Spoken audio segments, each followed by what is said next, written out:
তো দেখো তোমরা সবাই তো জানো এখন সোশ্যাল মিডিয়া কাঁপাচ্ছে হচ্ছে দিবস, পরোটা দিবস, তারপর হচ্ছে ঘুগনি দিবস, ফুচকা দিবস, মানে বিভিন্ন রকমের দিবস চলছে। কিন্তু আমি এখন ভেবে নিয়েছি বিরিয়ানি দিবস হবে, বিরিয়ানি দিবস। ওদের আগে থাকতে আমার কনসেপ্ট, ঠিক আছে? তো সোশ্যাল মিডিয়ায় আমি নতুন কনসেপ্ট বার করলাম কি, বিরিয়ানি দিবস। খুব শীঘ্রই চালু হচ্ছে ওটা, আমি বলে দিচ্ছি। 7ই জানুয়ারি। 7ই জানুয়ারি হওয়ার কারণটা আমি এটাও বলে দিই, কারণ আমার 70 বছরের দোকান, ওর জন্যই 7ই জানুয়ারি। তাই? হ্যাঁ, মানে সেদিন কি দোকানটা ওপেনিং হয়েছিল 70 বছর আগে? 70 বছর আগে মানে সেই দিনই? সেই দিনই ওপেন হয়েছিল, ওর জন্য আমি কে বিরিয়ানি দিবস চালাতো করতে দোকানটা? চলেছি। আমি চালাতাম, আমি আবার কে চালাবে? পাগলের মতন কোশ্চেন করা, হাসি পাই, ঠিক আছে? তোমার বয়স ঠাট্টা কত? করো না তোমরা। বয়স কত? আমার বয়স হচ্ছে 25। আচ্ছা ঠিক আছে, বুঝলাম সবকিছুই। মানে দোকান টোকান গুটিয়ে যাবে তাই তো?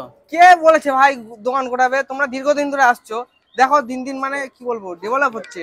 ডেভেলপ ছাড়া কোনোদিন সাবির পিছিয়ে থাকে না, ঠিক আছে? ডেভেলপ করে সাবির।